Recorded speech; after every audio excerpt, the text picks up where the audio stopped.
Jonathan Aranda makes it just in time to show why he's a core piece moving forward.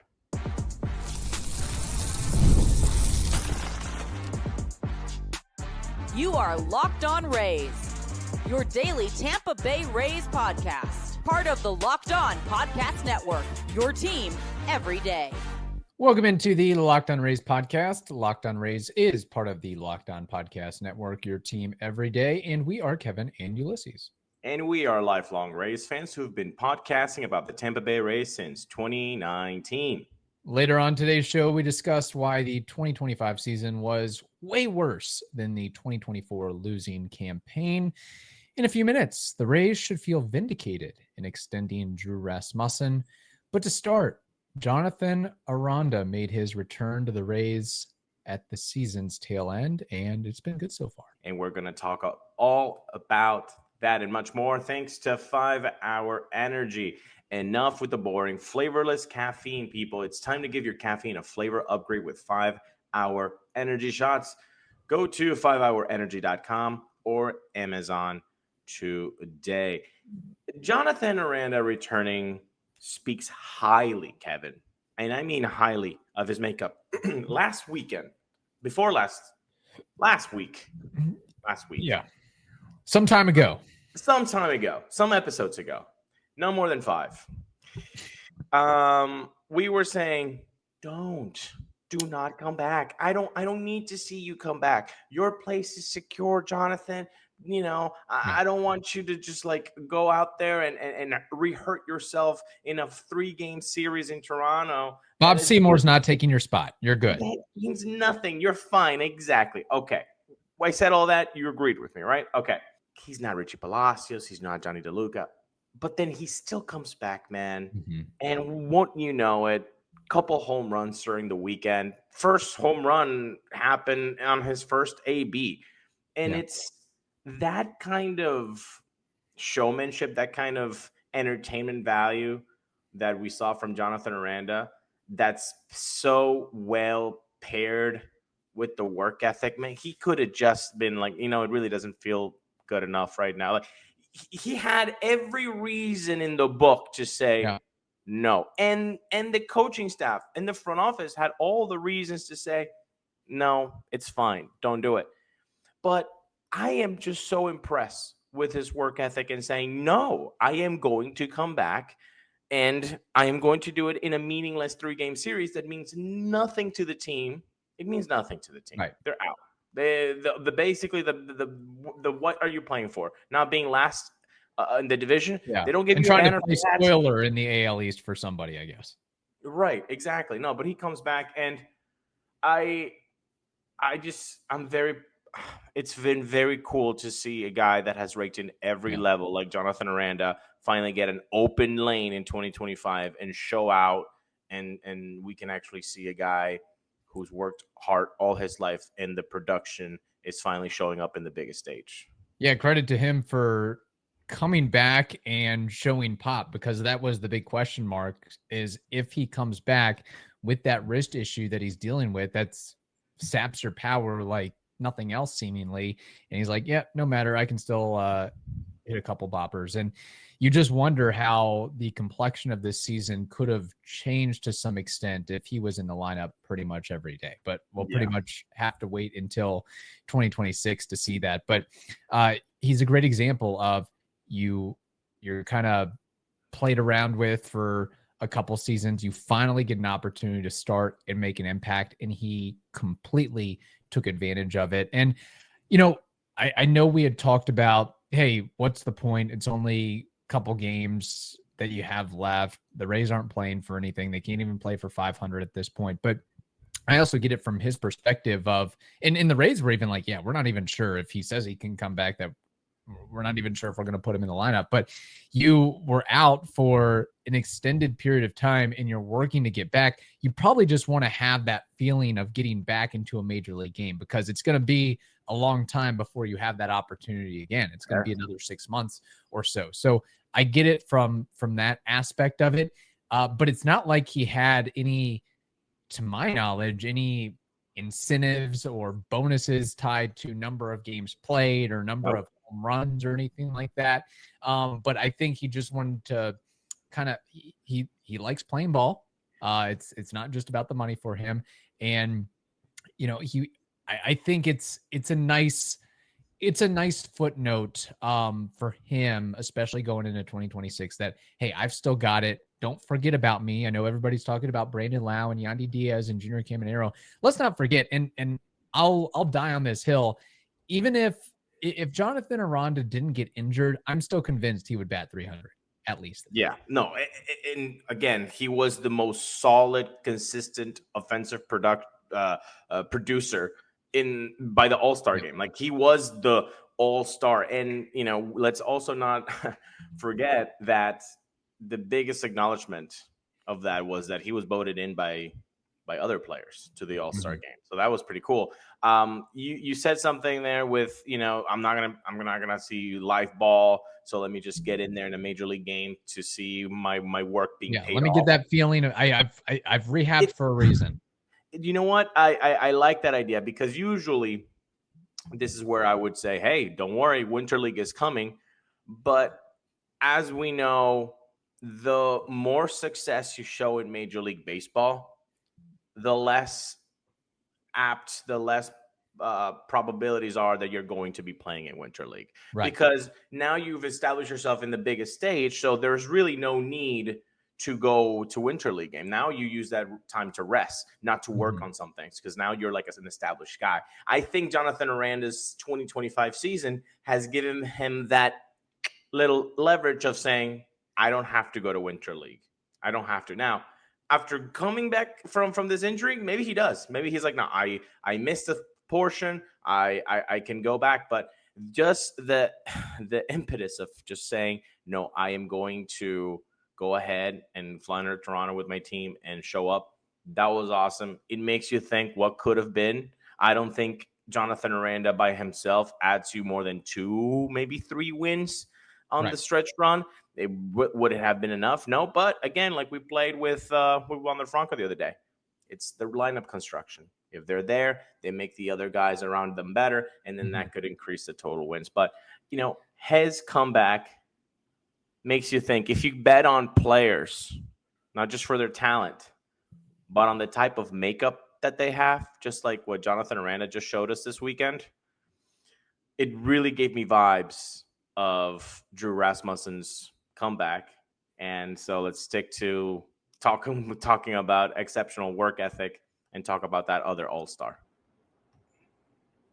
Caffeine just got a flavor upgrade, people. 5-hour energy shots deliver tasty caffeine in 17 bold flavors. 17? You heard right. That's a 1 and a 7 together. Each 2-ounce shot packs the caffeine of a premium 12-ounce cup of coffee, plus B vitamins and nutrients with 0 sugar and 0 crashes. Isn't that the perfect combination? You know it. Your 9 to 5 will no longer have to be boring, okay? This is the difference. Your upgrade of flavor for your day, your 5-hour energy shots. Get the favorites you love, or be bold and try something new in store and online at www.5hourenergy.com or Amazon today. This episode is brought to you by Zippix Toothpicks. Whether you're looking for nicotine satisfaction or an energy boost, Zippix, they've got you covered with their nicotine and caffeine-infused toothpicks. For those nicotine users out there, Zippix provides a discreet way to satisfy cravings and the hand-to-mouth habit without vaping or smoking. Zippix also can be helpful as you work to reduce your dependence on vaping. It's available in 6 great flavors with 2 milligram and 3 milligram nicotine options. And if you need energy without the crash, their caffeine toothpicks are a game changer as well. Take it from me. I have used them and I love them. So you should too. And you can do that by going to zippixtoothpicks.com and using code LOCKEDON for 10% off your first order. You must be 21 or older to order. And a little warning, nicotine is an addictive chemical. That is zippixtoothpicks.com. Promo code LOCKEDON. Zip more, smoke less with Zippix Toothpicks. Thank you for joining Locked On Rays, part of the Locked On Podcast Network, your team every day. Yes, let's talk about another guy who was an all-star and who has shown work ethic off the charts, Drew Rasmussen. We all know, third major surgery, he comes back, but then the Rays did something unexpected, which was giving him a 2-year extension with a club option for the third year, and look at that, how that turned out in 2025. So I would say Drew Rasmussen's 2025 season, comeback season, vindicates that Rays extension. And for those of you that have forgotten how the extension worked, let's remind you, the deal guarantees $8.5 million to Drew, but it could be worth up to $28 million. He received $2 million in 2025 with a $500,000 signing bonus. In 2026, he will get paid $5.5 million. And then the agreement includes an $8 million club option for 2027, which would be his first year as a free agent. So they would be able to buy that out. But that $8 million club option, Kev, could increase up to $20 million. Now, Tyler Glasnow level money there. Yes. And that option can be bought out for $500,000. So I think after you season from getting to 150 innings and what he showed in production, I mean, this guy was so automatic. He only allowed more than 5 hits 3 times this season, and he only allowed more than 3 runs twice. It's like every time he's on the bump, you're like, we have a really good chance of winning this game. It was like when the Twins had Johan Santana on the bump for like 6 years. You're like, we can win this game hands down. Yeah, and here's what, to your point, here's what Kevin Cash said about Drew Rasmussen. It felt like every time he took the ball, we were going to win the game.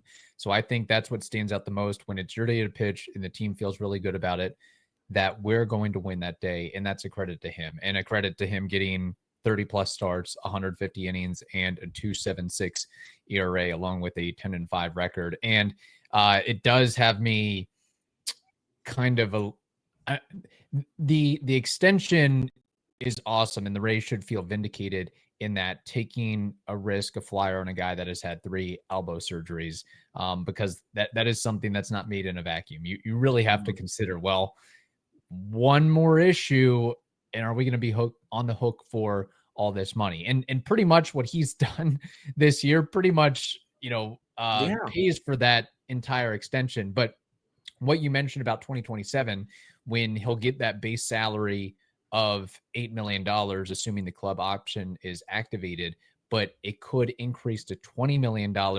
That tells me that we may see Drew Rasmussen in a Rays uniform for one more season, because even as good as he is, the Rays don't go around paying pitchers $20 million, one pitcher $20 million. Do you think, how far into this Zalupski reign, in the Zalupski regime, how far into it are we going to start seeing different types of mentality towards contract extensions, or will we never see that? I think it could shift a little bit, but remember, we also have the new stadium floating over the head, and the Wander Franco contract floating over the head. So let's just enjoy the Drew Rasmussen ride for the rest of this year and in 2026, and see what happens in 2027. But Drew is really a testament to a guy. He's not really a high strikeout or high whiff percentage dude, but he makes up for it with not walking anybody. When he allows contact, it's weak contact, and it's ground balls. And really, the majority of his repertoire are essentially 3 fastballs. He has the four-seamer, the sinker, and the cutter. And yeah, he'll mix in some other off-speed stuff here and there, but that's pretty much his bread and butter. And he's able to live by that. So, it kind of goes to show you that you don't have to be one of these guys that strikes out a million dudes to be successful. Yeah, no, it's he does it a little bit different. But the thing that he has always been very constant is the runs allowed. Really, yes. It's that he's never going to allow more than 3 runs. It's really uncanny. Yeah, a Drew Rasmussen line usually goes with 5 innings, no runs scored. 6 innings, 2 runs allowed. 5 innings, 1 run allowed. 6 innings, 2 runs allowed. Like that's how he works. Okay, let's throw the eventual 4 inning, 3 inning scoreless. Like he is just a machine, man. I agree with you. The season that he put up this year, it's basically the whole money that you would be paying him has already been given with the production. Like, would you not pay, Kevin? Would you not pay $20 million for Drew Rasmussen's production? Of course you would. That would be because they are paying Frankie Montas $17 million. They're paying Luis Severino around the same amount of money. We saw how Noah Syndergaard was giving a $20 million contract and did the opposite of this. So the money, the production is such a bargain, just like with Brendan Loud, just like with Yandy Diaz. It's really unfathomable to think that they would get rid of such production at such a lower value. The issue is, like you're saying, the Rays have this elephant in the room, and the size of the elephant is a stadium, and you can't look away from that reality. And you just hope, we hope, that it's more of a want than a necessity that Stu was doing this sort of budgeting, and that Salupski coming in can say $20 million, we can pay that, and still we can cook and clean. We don't only have to cook here in this regime. We can do both things. You already have a lot of team-friendly deals with Yandy and Brandon, and Junior Camanero's not getting paid yet. Jonathan Aranda is not getting paid yet. So I feel like you can make it work. And I'll also say this about Drew Rasmussen. I'll be the champion for him being the opening day starter in 2026. Just based on what he did this year. And again, going back to that calculated risk and the Rays feeling vindicated, 2024, how many innings did he throw? 28 and 2/3. 2023, how many innings did he throw? 44 and 2/3. And now 2025, 150. I'd have to go back and look. Well, okay. I was going to try to add up if that was the most innings pitched in his career, but he's been in the league for 6 seasons, but he had the confidence that the Rays had in him to deliver this type of performance really speaks to the front office and saying, hey, injuries aside and lack of being on the field aside, we think he can stay healthy for a full season. He was able to do that. And let's hope he keeps it up in 2026, because if the Rays are without Drew Rasmussen, this record would be a lot worse than what it is presently. And speaking of that, from happy points in the season, like Jonathan Aranda coming back this year and Drew Rasmussen's season overall, we must turn the spotlight on what went wrong this year for the Rays.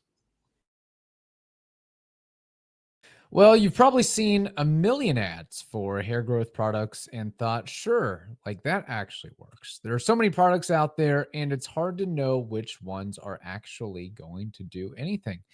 That's why you should give Nutrafol a closer look. Nutrafol is the #1 dermatologist recommended hair growth supplement brand, trusted by over 1.5 million people.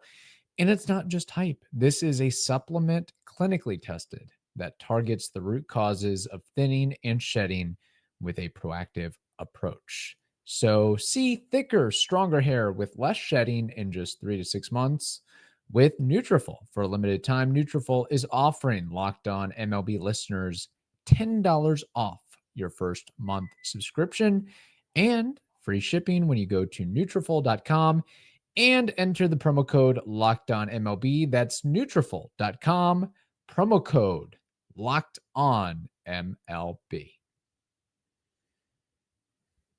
Thank you for listening to the Locked On Rays podcast and making us your very first listen every day. We appreciate it. We are part of course, the Locked On Podcast Network, your team every day. Ulises, the 2025 season, not only is it more disappointing than 2024, but also objectively worse, even if it's just a couple wins fewer. As of this recording, the Rays are 77 and 84. Last year, the Rays went 80 and 82. It was a case of disappointment around for a couple reasons. The Rays had a couple of brilliant stretches. They had the 25-9 run earlier in the season where they were essentially the best team in Major League Baseball for a month. And then they did, for a period of time, a short period of time, gave us meaningful September baseball, winning 7 in a row and getting back into the wild card conversation before the boat imploded and sank, and we're at where we are right now. But and there are a lot of positive talking points with this team, like we mentioned in the first 2 segments, but there were also things that derailed this team, a la injuries to Ha-Seong Kim and Shane McClanahan, and then bullpen issues around the way. But when we look at it, I don't think people have considered it or thought about it that much. This will go down as, I guess, Kevin Cash's second worst season as manager of the club, the 2016 season being worse. So hopefully we don't regress even further. Hopefully this is the bad run and we have a bad 2-run stretch and we get back into being a winning team, even if it's not making the playoffs in 2026. Just give me a winning season to start. Can I say something that's factual without people getting upset? No, sure, Ulises, go it's for it. 2025. Nobody actually hears facts anymore. But Yeah. I'm going to do that. I'm going to try to give facts, and people don't get upset. They're just facts. Okay. From 2008 till 2014, the Rays go to the playoffs. In 08, 09, they don't, but they have a positive record. 10, they go to the playoffs. 2011, of course, they go to the playoffs. 2012, they don't go to the playoffs, but they have 90 wins. 2013, they go to the playoffs. 2014, they don't go to the playoffs. Joe Maddon is out. So I counted 08, 9, 10, 11, 12, 13, 14. In 7 seasons, the Rays didn't have a winning season one time. And that's when Kevin Cash said, that's when Joe Maddon said, I'm out. Yeah. Since Kevin Cash has been manager, 2015, 80 wins. 2016, horrible. 2017, 80 wins. 2018, this is his reign of power here. Right. 2018, 90 wins. 2019 through 2023, guess what? A bunch of wins, World Series, just like Joe Maddon. But now something that Joe Maddon didn't have is, after a reign of amazingness, 2 seasons of non-playoff baseball. Joe Maddon never had that. Joe Maddon had 1 and said, I'm out. Yeah. Kevin Cash is now 2.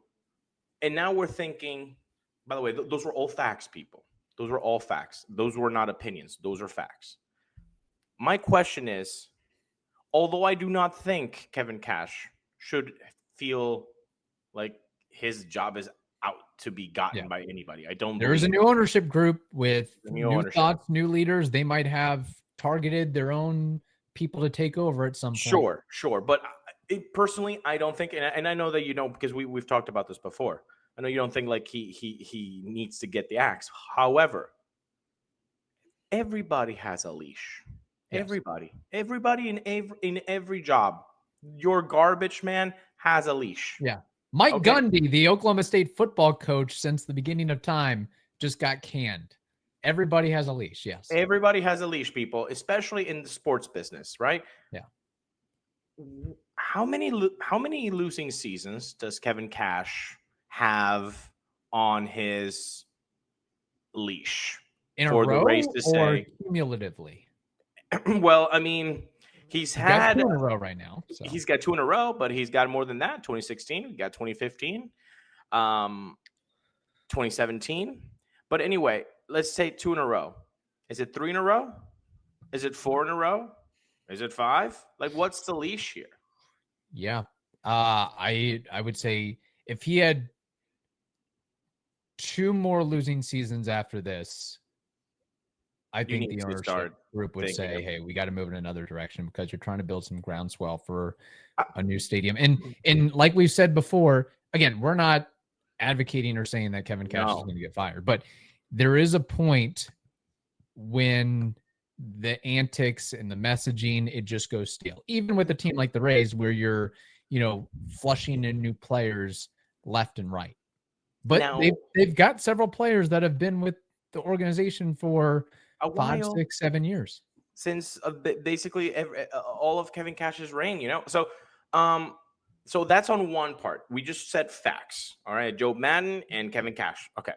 We're asking about the leash. But now let me turn the spotlight into somebody else. Well, does the front office get a leash too? Of course they do. So now it's also 2 losing seasons been back-to-back from Eric Neander and company. Right. What's his leash? Is it 2 more seasons? Is it 5 more losing seasons? I love what Kevin Cash has been saying with the quotes. I love what Eric Neander has been saying with the quotes on how the expectancy is definitely not this. The expectancy is not only to go to the playoffs, but to be deep into the playoffs and win it all. The quotes are there from both Cash and Neander. The results, not there the last 2 seasons. How long is now the front office? How long is Eric Neander's leash? Now, we do know, and we've said this last week, they are under contract, Kevin Cash. They are under contract, Eric Neander. We don't know the money amount and we don't know the terms. What we had seen from the articles is that they would be in place for the new stadium. Obviously, we were thinking the new stadium would be at least until 2028. So at least we can work with that. They have a 3 more years under contract. Is that it? Is that the leash? I think thereabouts. And it's just this entire season. It feels like the Rays, really, since they were out of playoff contention, they checked out. And it's a shame because, there were some good things from this year. We mentioned the trio of starters that got 30 plus starts. Junior Caminero just establishing himself as a generational talent. Brandon Lau getting 30 plus homers. Yandy Diaz drinking the fountain of youth. We have some rookies making an impact like Chandler Simpson and Jake Mangum. But still, even with those 5-6 bullet points, it's not enough due to the other issues. And it's on Eric Neander, Kevin Cash, and the new ownership group to get it right and to figure out what are we missing? What holes do we need to plug to get back to having winning baseball? And again, I think that, not saying that Neander and Cash have a lot to prove, but they will have to prove themselves over these next couple of years, the new ownership group, because they don't, Zalupski, again, he's his own man. He has his own ideas about things that might be different than what the status quo has been over the last several years. You can't live off your past laurels, man. In the sports world, you can't. Like, you just can't do it in any job, right? Like, I used to be really good at my job 5 years ago. Yeah, but how about now, though? Yeah. What have you done for me lately? That's what have you done for me lately? That's exactly what it is. It's a rude world in the sports world. So, some people are like, dude, it's only 2 years. Why are you forgetting everything they've done?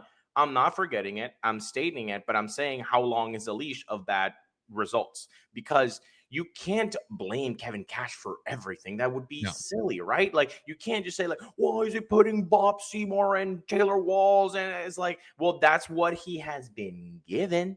Yeah. That's what he has. He has to put a team to feel there. And I put those names out there just, I love Big Bob. Love Taylor Wall's defense. I just make an example. You got to have the right ingredients. But the right ingredients. Crap ingredients, you're going to have a crap meal.